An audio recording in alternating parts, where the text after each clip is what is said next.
las 9:27, el gobierno de la mañana, la Z101, doctor Rafael Sánchez Cárdenas, ministro de Salud Pública. Bienvenido a este gobierno de la mañana. Muy buenos días, un gran placer como siempre estar acá en compañía de este elenco fantástico de la comunicación. Don Álvaro, como siempre, salud. Muchas gracias. Ministro, estamos de nuevo ante aparentemente una nueva crisis con el tema del dengue en la República Dominicana y nos gustaría saber hasta este momento cuál es la situación que ha verificado el Ministerio de Salud Pública. Mire, no estamos en crisis, como se dice, estamos en una fase de brote que está atacando en toda la América Latina. Fue anunciado en noviembre del año pasado de que este iba a ser un año activo en arbovirus. Y eso está pasando. O sea, son previsiones que hacen los organismos internacionales especializados, tomando en cuenta las condiciones climáticas y los ciclos con que operan estas enfermedades. El dengue es una enfermedad tropical de áreas tropicales y subtropicales. Y lo vamos a tener aquí. A veces yo oigo gente hablando como si fueran a eliminar de la faz de la tierra los mosquitos, que no conozco cuándo se estableció y cómo se logró. Ni siquiera en Hiroshima desapareció la cucaracha, con todo y la bomba atómica. Había cucaracha. Entonces hay que acostumbrarse a lo que es enfermedades endémicas, tropicales, y eso es lo que estamos teniendo. Ahora, ¿qué comportamiento tienen estas enfermedades cíclicas? En 2015 tuvimos un brote también, 2012 tuvimos un brote, 2009 tuvimos un brote, 2006 tuvimos un brote, es decir, tiene un comportamiento cíclico. Cada de 2 a 3 años se presenta. Esta vez como que se extendió en República Dominicana un poco más. Usted veía como un silencio desde el 15 en dengue. Y yo digo que ahí se formó una generación de especialistas que vieron poco dengue. El año pasado, tengo aquí el boletín número 26. En la semana 26 habían 567 casos. Este año tenemos 3.791. Si nosotros comparamos el 18 con el 19 y no con el 15, lógicamente que estamos cometiendo un error técnico, porque usted no puede comparar en este comportamiento cíclico un año bajo con los picos de los brotes que se dan en todas partes. Entonces, sencillamente nosotros estamos en 3.791 casos y comparémoslos internacionalmente.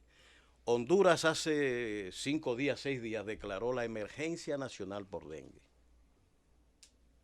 Tiene menos gente que nosotros. ¿Cuántos casos tiene Honduras? Al momento de la declaración tenía 16, casi 17.000. Nosotros estamos en 3.791.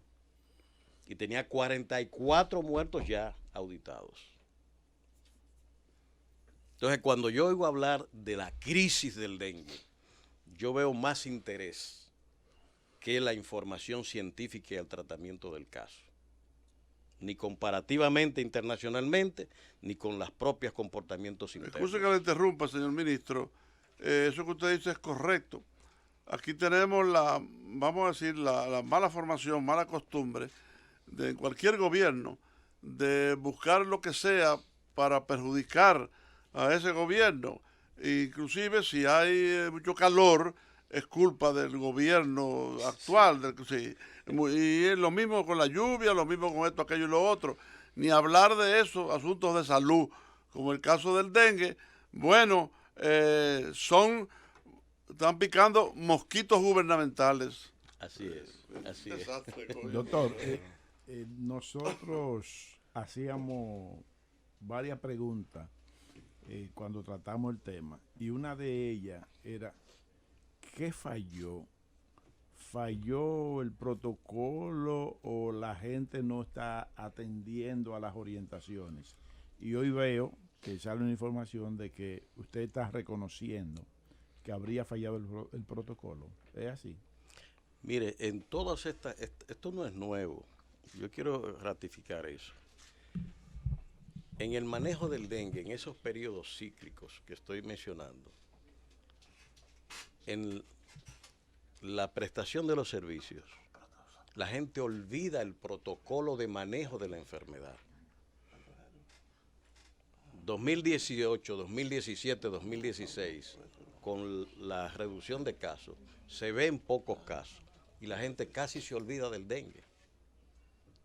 Cuando aparecen estos brotes y se multiplica el número, pues lógicamente hay que estar enfrentando la situación, y por eso los planes de emergencia para los casos que estamos tratando. Ciertamente, en las auditorías forenses, que es la que determina, fíjense que estamos hablando de casos probables, y en los boletines epidemiológicos se habla de casos probables y algunos que son confirmados por laboratorios que dicen, sí, esto es un dengue, porque tienen una prueba ELISA hecha, que comprueba tal. Entonces, las muertes todas se auditan. Pero eso tiene años aquí una comisión científica forense, que es la que coge los expedientes y hace la revisión de los casos y determina si fue por dengue o no fue por dengue. Uno de los muertos, por ejemplo, murió por dengue, pero fue tratada como amigdalitis. Entonces aquí hay un mal en el manejo.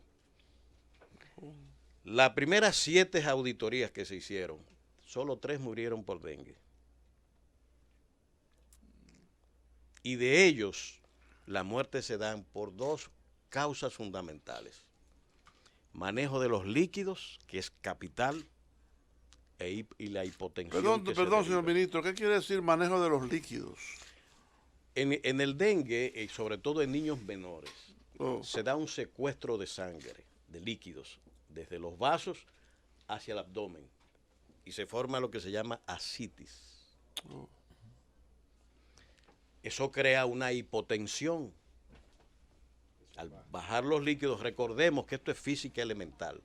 La presión es igual a flujo por resistencia.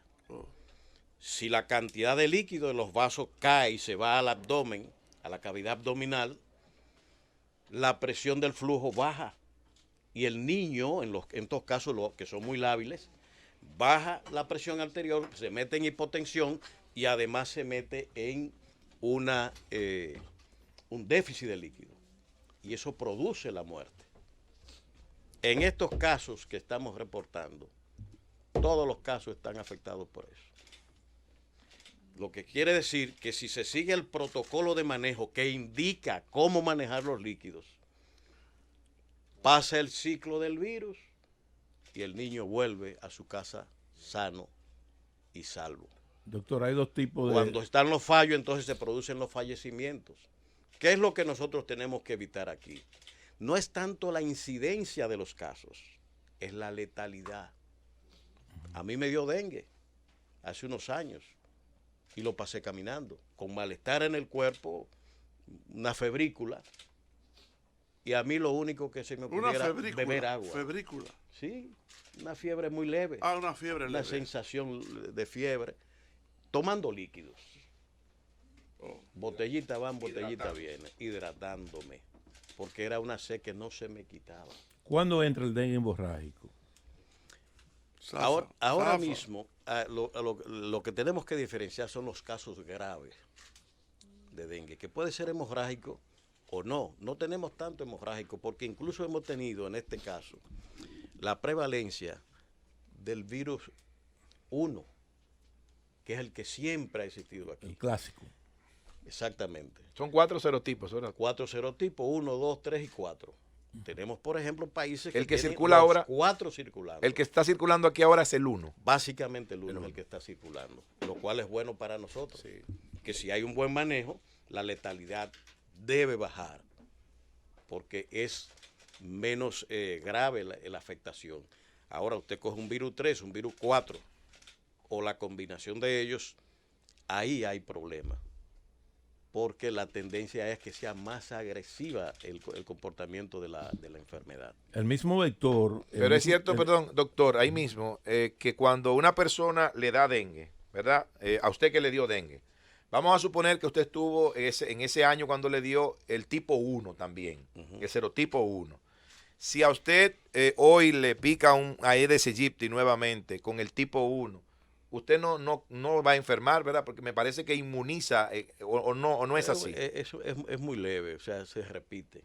Se repite. Lo único que da son lesiones más leves. Ahora, si mi nueva afección es por el tipo 3, habiendo yo tenido el 1, entonces ahí se dan reacciones inmunológicas que pueden hacer más grave La situación. porque la definición molecular incluso de los tipos virales, la combinación hace más grave los casos. Y usted lo está viendo que la letalidad, por ejemplo, que se está viendo en Honduras es que hay el 1, el 3, el 4, que están circulando juntos. Doctor, ese mosquito, el Aedes aegypti, también es el vector del Zika y el chikungunya. Así es. O sea, no tenemos incidencia de esas enfermedades acá. No tenemos casos reportados de Zika y chikungunya. Y fíjense ustedes la cosa de la naturaleza. El mismo mosquito. Correcto. Pero de los virus, prácticamente no aparece el Zika y el chikungunya y solamente el dengue es el que está moviéndose en el país. Lo cual es un factor positivo. Los virus tienen esa flexibilidad, esa ductilidad para comportarse y cambiar y adaptarse. Pero, gracias a Dios, no tenemos casos de Zika y chikungunya aquí. ¿De dónde viene, señor ministro? ¿De dónde viene, si se puede hablar así, ¿no?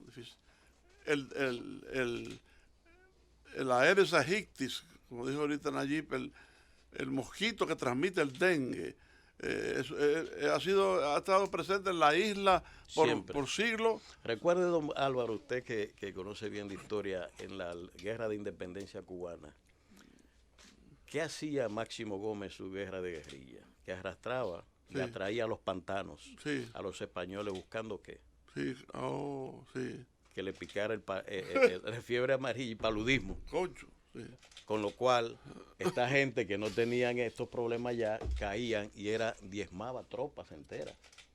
Y luego los remataban en las paradas. El uso de esa acción del mosquito en la guerra de independencia cubana está ahí, contada por el propio Máximo Gómez. Sí, en su memoria habla de para eso. el uso de sus acciones militares. Entonces, los mosquitos han estado aquí siempre. Esto es típico de la zona tropical y subtropical. Y van a estar aquí, como yo digo. Hay gente que habla de dengue pensando que el mosquito va a desaparecer con el nuevo ministro que pueda venir. O el nuevo gobierno que pueda llegar. Porque un mosquito con varón que vive dentro de la casa. Además se mete en la casa. Y si lo dejan se mete en la propia sábana. Porque se habla de que los japoneses han estado por años trabajando en un líquido, una cosa que eliminaría para siempre los mosquitos y eso podría ser factible o una especulación. No, hay ensayos de todo tipo. Ahora mismo en Brasil hay un robot. Un robot. Que está en ensayo, que aparentemente está dando buenos resultados. Es como si dijéramos que están capando los mosquitos, con fines de que no hagan una reproducción de hembra, sino más macho, porque interesante eso. La que pique es la hembra. A la que pique es la hembra. Es la hembra, no es el macho. Siempre las hembras haciendo daño. ¡Llévatelo, El gobierno. Doctor Rafael Sánchez Cárdenas en vivo en este gobierno de la mañana, donde todo comienza, prosigue y nunca termina. Eficiente ministro de Salud Pública, de los mejores funcionarios de este gobierno, y entre otras cosas, aparte de sus conocimientos y de su capacidad científica, ¿verdad? Y su laboriosidad, que a veces a uno se le va la mano y la lengua pidiendo que se haga más de lo que se puede hacer. Pero además de eso, es un ministro que usted por lo regular no lo oye, no lo siente. Bajo perfil, no, es que no es un hombre conflictivo y eso también es importante. Doctor, hay otra enfermedad que tiene mucha incidencia en la República Dominicana porque nosotros tenemos unos vecinos que tienen poco control epidemiológico. Es el tema de la tuberculosis. ¿Qué tanta incidencia tiene esa enfermedad aquí en la República Dominicana? Mire, con Haití nosotros tenemos, digamos, al menos 4 temas en ese sentido de salud. Materno-infantil, tuberculosis, VIH y malaria. Donde la incidencia es grande. Bueno, el año pasado vimos precisamente otro factor que se pudo controlar, que fue el de la rabia. Correcto. Que ustedes recordarán todo el escándalo público Pedernales. que había, que hasta que el área epidemiológica, cuando se piensa en Pedernales, siempre tiene que cubrir Anzapitre. Cuando se vacunó en Anzapitre, fíjense, ya estamos en julio, vamos a agosto, no ha habido un caso de rabia, que estaban concentrados en Pedernales. Ahora empezamos el próximo mes la vacunación de nuevo en todo el país y ya estamos gestionando con la Organización Panamericana de la Salud y el CDC de Atlanta, que nos ayudó el año pasado, para que se incluya Anzapitre también. Porque por Dajabón es más difícil cruzar del río, del puente, y los perros ahí no se mueven, pero en Anzapitre y Pedernales es un trillo de alta circulación. Bueno, la tuberculosis también está dentro de ello y nosotros hemos ido bajando la incidencia de tuberculosis.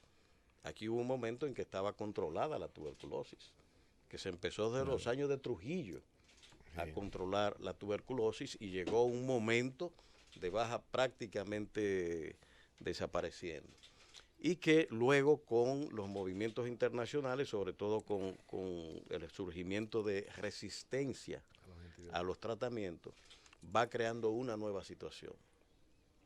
Pero los niveles que tenemos actualmente van reduciéndose y tenemos el compromiso hacia el año 2022 de la control y eliminación de la tuberculosis. ¿Cómo se pega la tuberculosis? Perdóname, Nayib, una pregunta. Doctor, el contagio? El contagio es de persona a persona, sobre todo con el flush de la conversación y eso. Saliva. Cuando uno habla, no se ven, pero son micropartículas en la cual va habitualmente. Con el beso mucho más. Con el beso mucho más. De manera que esos sistemas de transmisión, lógicamente, van, pero tiene que haber un enfermo activo, haciendo contacto con personas sanas, y va sembrando. ¿Y los síntomas? Al iniciar la enfermedad, ¿cuáles son los síntomas para que sospecha? La enfermedad típica de esta empieza con febrículas nocturnas o vespertinas. Todos los días. Fiebres leves. Son fiebres leves, una sensación de fiebre en las tardes, pérdida de peso, tos frecuente, catarros persistentes, catarros que no curan, que duran demasiado tiempo.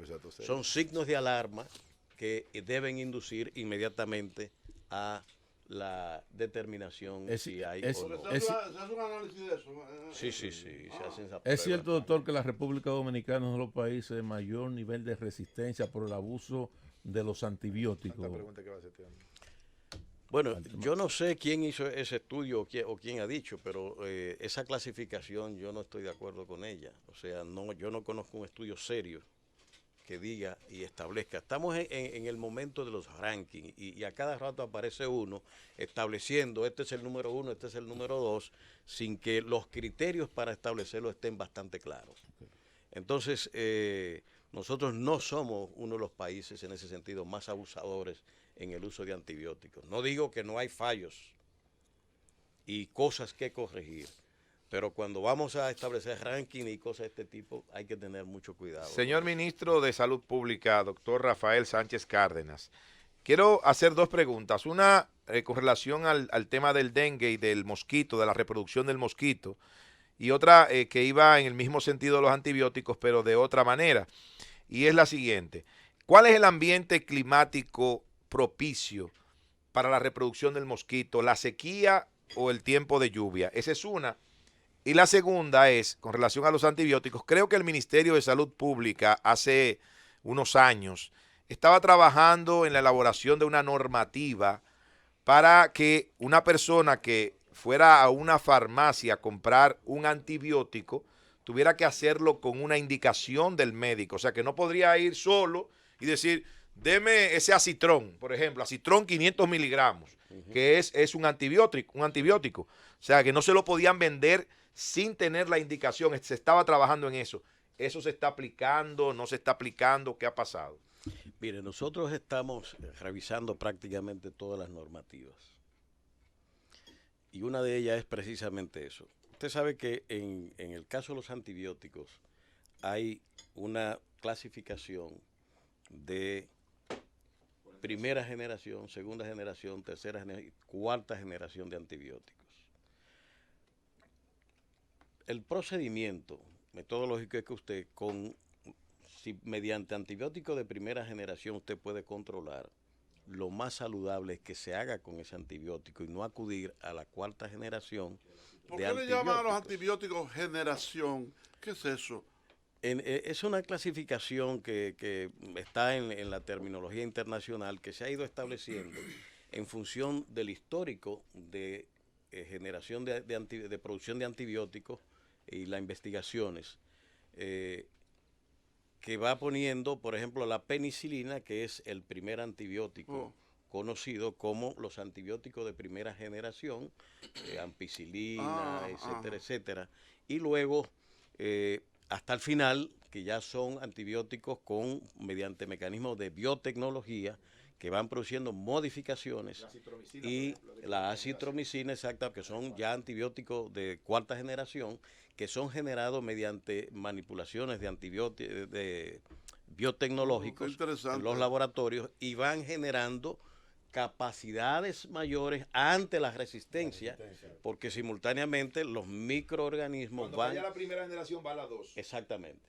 es como debe establecerse, pero nunca hacer la migración. Tenemos un caso precisamente aquí que estamos tratando de resolverlo y a nivel internacional está con el VIH y el tratamiento tradicional.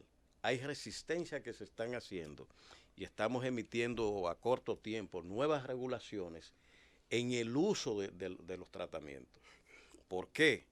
Porque médicos son muy proclives a que, mira, se acabó el tratamiento, no está disponible, e indican otro antirretroviral sin tomar en cuenta que eso puede conducir a la resistencia y a agravar el problema. Ahora mismo se ha desarrollado un nuevo producto que es un cóctel de 2 de los anteriores más uno nuevo, que se ha establecido en las investigaciones que se han hecho, que en 6 meses produce prácticamente la eliminación de la carga viral, que es lo que queremos, porque una vez que la carga viral llega a 0, no hay transmisión. Y eso es saludable. Entonces, lo de los antibióticos va en esa dirección.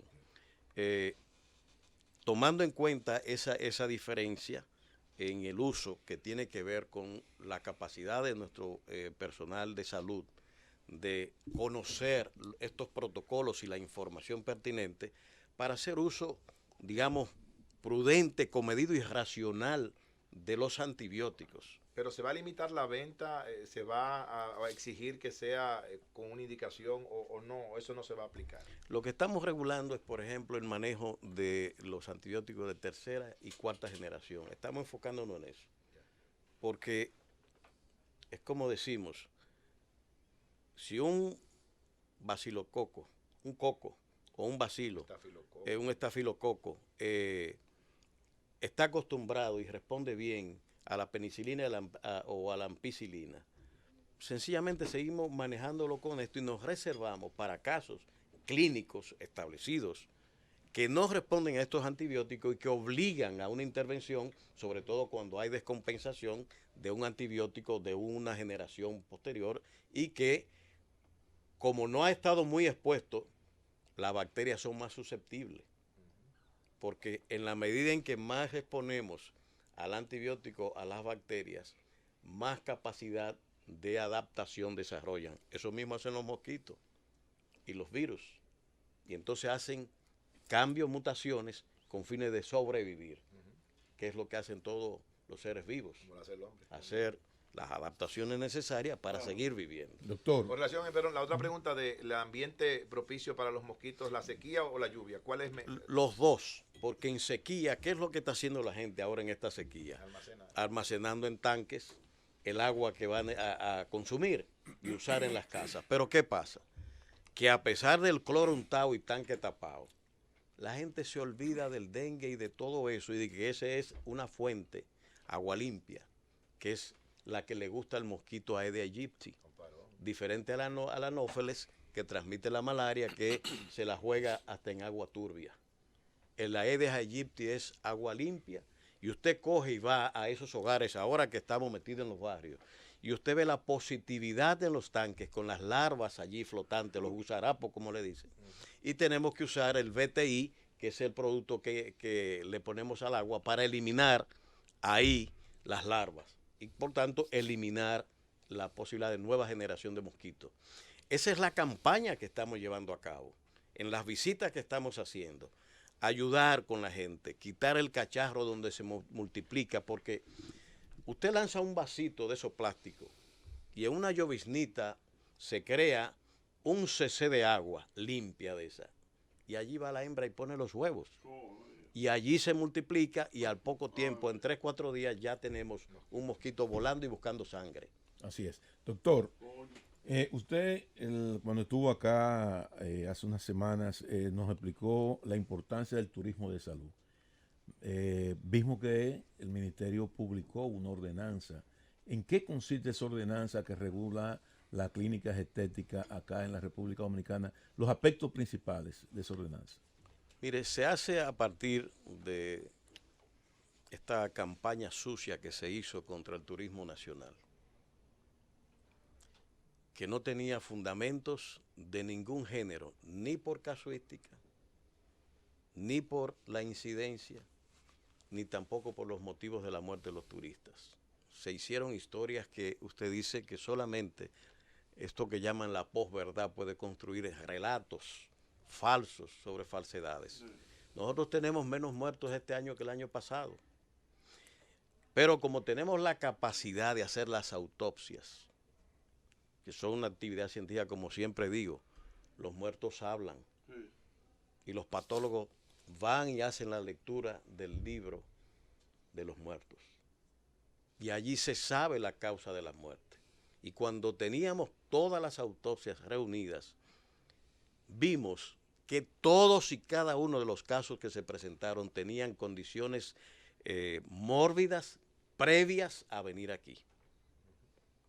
Si usted es hipertenso, usted tiene una prescripción médica a cuidarse y no hacer exceso. Si usted no puede pretender que siendo un hipertenso, que tiene cardiomegalia, por ejemplo, que es una de las cosas que aparece casi en todas las autopsias, usted viene a un todo incluido y se va a querer comer toda la comida que usted ve un todo incluido, o se va a beber toda la bebida disponible, o se va a meter en una cumbancha en la playa cuando usted tiene limitaciones. O a tomar pastillas de esas. O abusos que van más allá de alcoholes y bebidas corrientes.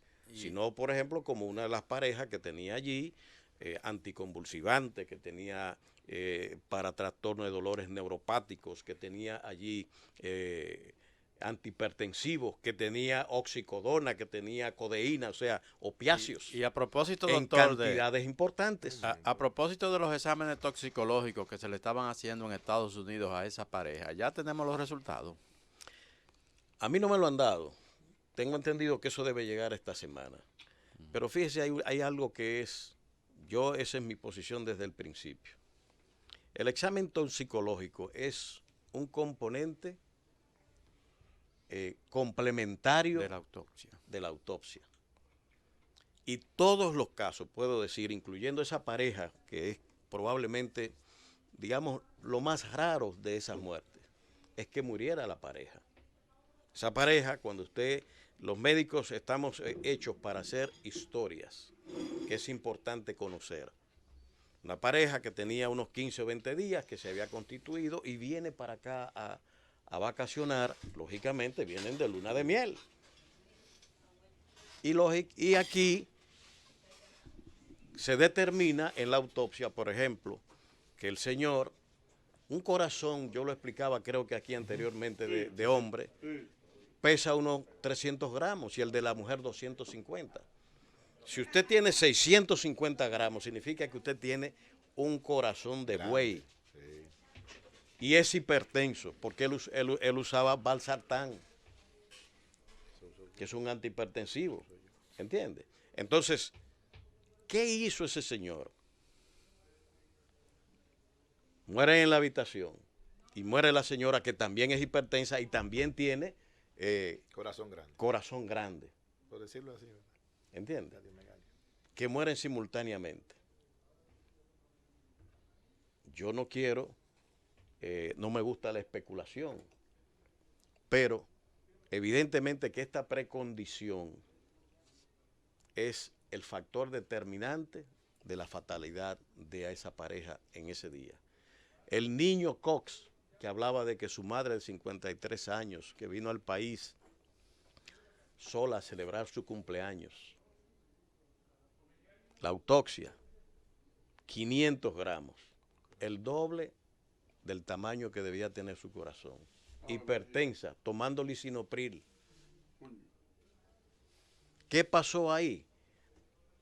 Nosotros a ciencia, la autopsia nos dice lo que había. ¿Qué acciones ella tomó aquí? ¿Cómo se comportó siendo la hipertensa que era? Nosotros no vamos a especular qué pasó ahí, pero habitualmente el turista que llega allá, y no hay que ser un genio para saber cómo se desenfrenan en sus vacaciones. Ministro, excusa que le interrumpa, ministro. Una persona con hombre o mujer con esos problemas cardíacos, esos problemas de salud, también hacer el amor, el sexo, ¿lo puede llevar a un desenlace? Perfectamente, perfectamente. Y usted ha visto personas que en esos avatares suelen usar también estimulantes sexuales, que en el caso que estamos mencionando es una bomba. Y hay amigos que ustedes conocen que han fallecido siendo hipertensos, que usan una Viagra y lógicamente mueren durante el acto sexual, que es un acto que es muy demandante. Aquí en esta mesa, pulmonar. señor director, aquí. Yo estoy viendo uno. Hay quienes usan de esas pastillas estimulantes. Ellos, ahí estamos en televisión y yo estoy señalando. ¿Y quién es? Gracias, doctor Rafael Sánchez Cárdenas, por su presencia en este Gobierno de la Mañana. Gracias a ustedes.